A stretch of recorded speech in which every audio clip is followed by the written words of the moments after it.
isn't it? Yeah. And I wonder for what reason. There must be something behind it. Of course, Every night I river itself is lay in bed and visualize some part or another. Yeah. That's where the knowledge of the road came in. You had a mark for every signal on the road. Perhaps at Sturminster, an iron bridge. You're running into Blandford, there's an iron bridge. The rattle of that iron bridge would, I know where, 50 yards ahead, there's a home signal up in the bank. And another time you'd get a rock bottom in the track and you get a rrrr as you went over it. And the overbridge where you dive under. And they all register in your mind and tell you exactly where you were to. And going over the same road day in, day out, year in, year out for 30, 40, 50 years, you began to know it. I was just a schoolboy and a sort of train spotter when I first met Donald. And he was always approachable and, ideally wanted to get up on the footplate and frightened to ask drivers, but Donald sort of sensed it and said, "Want to come out, son?" Yeah. And that really started the friendship. And it wasn't long before I was invited to his home. And it was really Donald who got me my job on the railway. He sort of organised it that I should turn up on the appointed day and see somebody, and he would arrange it all for me. Yeah. But of course, what couldn't be arranged was that I would be his fireman at some stage during my career. And yet the sort of miracle happened, really, that I was just promoted. And I was then Donald's fireman in about 1958.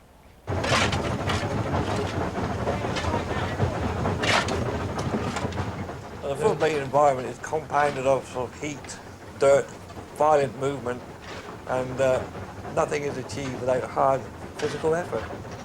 The West Country Pacific, for example, the great area on one of those is about 38.5 square feet. So we're talking about 40 domestic fireplaces, if you like. So probably you could shovel during your 8 or 9 hour shift something in the order of 6 to 8 tons, depending on the load and how the engine was worked. And it's all done on a moving platform. And when you're travelling at 60 to 70, 80 miles an hour, it takes quite a bit of time really to get your sea legs, really, I suppose. The fireman was also responsible for the injectors, is feeding water into the boiler. He also had to make sure that he was disengaged from firing to assist his driver in sighting signals. And generally, he wasn't just a cold shoveler, there was more to the job than that. And if it was done well, it was a real craft, and it was, I thought it was lovely to watch when a fireman did his job well. It all stemmed down really to physical effort, skill, and a feeling for the locomotive that you were working on. Footplate work is teamwork, really, and Donald and I worked as a very good team. As a driver, Donald was a marvellous chap to work with. Because in fact, drivers had it in their power to make life very hard for firemen. But Donald respected his firemen, and I think just about every fireman who ever worked for Donald respected him. In the old days, the old driver, he was an uncrowned king, and some of them wouldn't speak to you all day. And, sometimes if you would be firing a bit, and if they thought you were putting a bit too much on, they'd simply kick the shovelful all over the footplate. That's what made a lot of us think, well, if I ever get the chance to be a driver, I'll treat my mate different than that. But they were some old so-and-sos in my early days. And there's nothing to beat it. I mean, you're a Hum engine, aren't you? You're your own boss. Pete and I, you're on our own boss, and nobody can come up and say, do this, do that, or the other. We can simply say, get off the footplate. Yeah. But as long as you kept your nose clean, done your job properly, you never saw a boss from one year's end to another. Was that the main appeal of the job then, the fact that you were your own boss all the time? No, it was open air. Was it? Yes, you were out in open air all day long. You saw every season. Yeah. The snow in the winter, the primroses in the spring, the summer. Pete and I, we have many a struggle up over the Mendits, and sometimes the harder the job, and the more we had to struggle. The more pleasure we got at the end of the day knowing that we got through. And What was it, a sense of achievement of actually beating the elements? if you were on early turns, say 245 mil or the 330 goods, you took your breakfast with you, and as and when the occasion arose, you were backed in the siding, right? 5-10 minutes. You simply set that to and fried up. I love the shovel where you get the sausages. All right, well, come on top of it then. They got it, Donald? Yeah.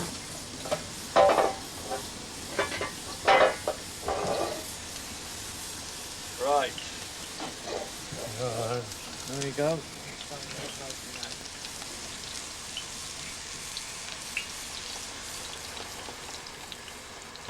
shake them over, There Keith. you go.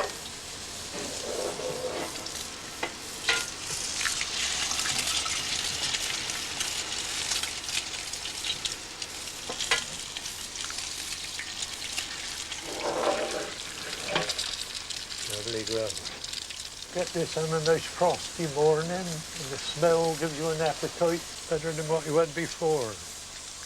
And in the summer months, if you were in a shunting yard with the fields on either side, like at Evercreech Junction north, fireman would nip off the engine into the field. About 5 minutes up and down, he'd come back with his cap full of mushrooms, and into the pan they went. And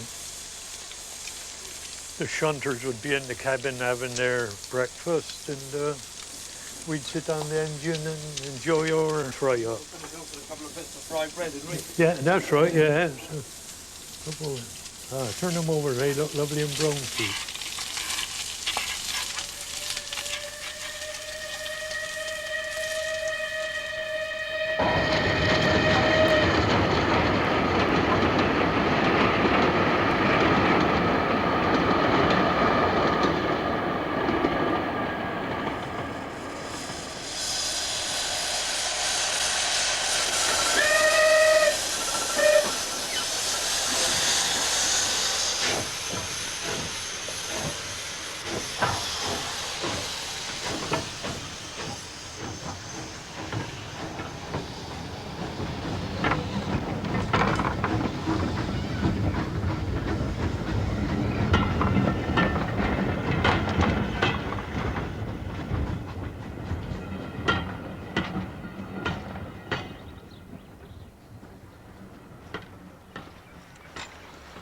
I think this is the only piece of S&D rail still in situ between Bath and Broadstone.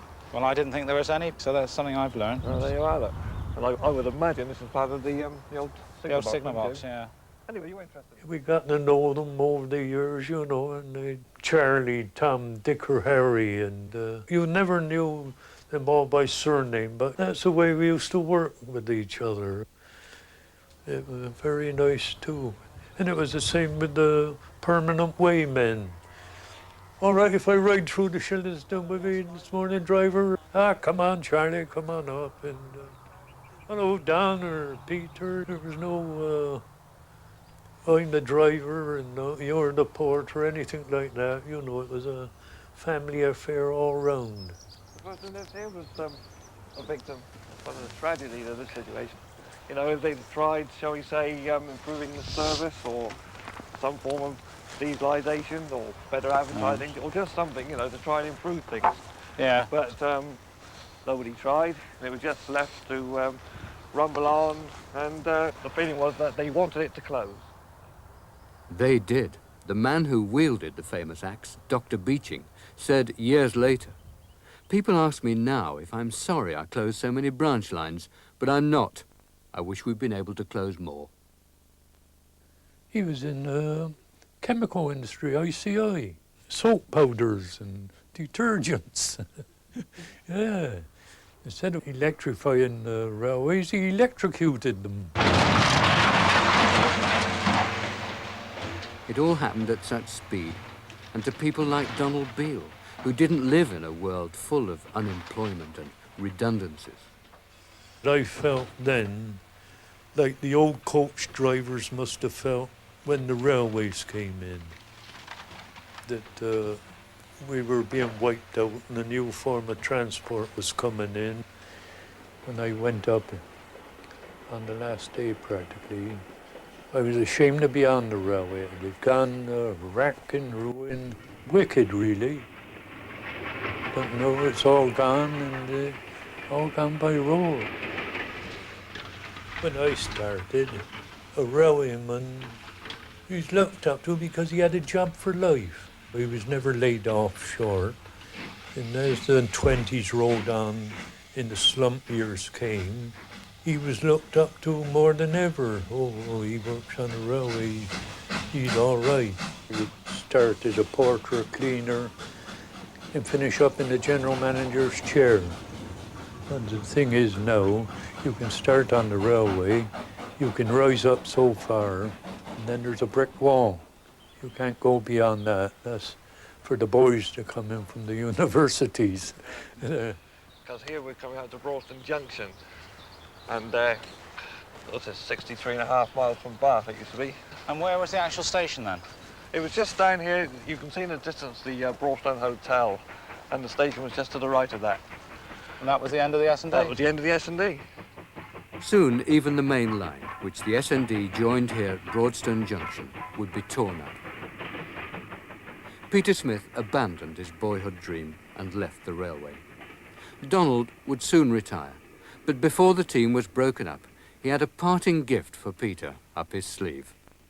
The chance to drive the very last Pines Express with Evening Star, the last steam engine built by British Rail. He worked the last Pines. And any man that can take a Class 9 up over the Dorset, unassisted with 12 bogies and 450 ton behind for a start, got to know his job. I'd driven to Pines with Donald in attendance on several occasions, but this was the first time when I was in charge, and it's a different matter, because when I was driving, I could always look over to Donald for a bit of support, but when you're in charge and he's not there and the other lad is looking at you, there's a different feeling altogether. It had to be the high point of my railway career, and Donald said to me, you go and drive that train on Saturday. He said it would be something, he said, that you will always remember throughout your life, and of course it is. I was just 24. Yeah, because I knew he could do it as well as what I could do it, and I never had no qualms about it, and it meant more to Pete than it did to me.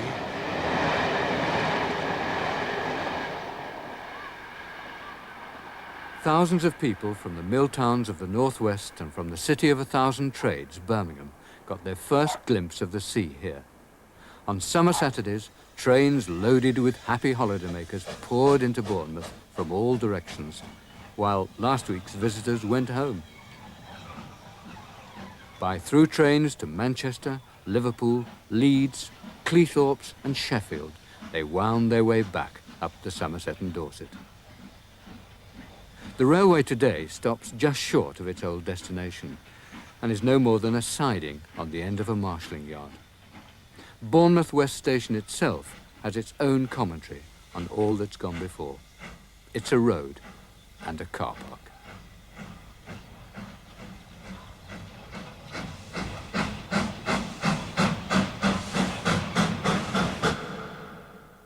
Steam was entirely different. You could sort of mould steam.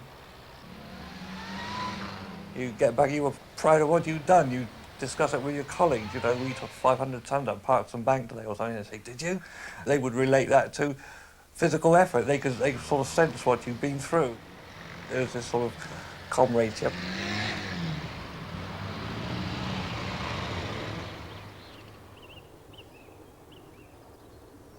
I'm one of 11 in my family, and I'm the only one that dirtied my hands. Yeah. I hope if the good Lord sends me back down on earth again, I can start on S&D as a cleaner again. I shouldn't want nothing else.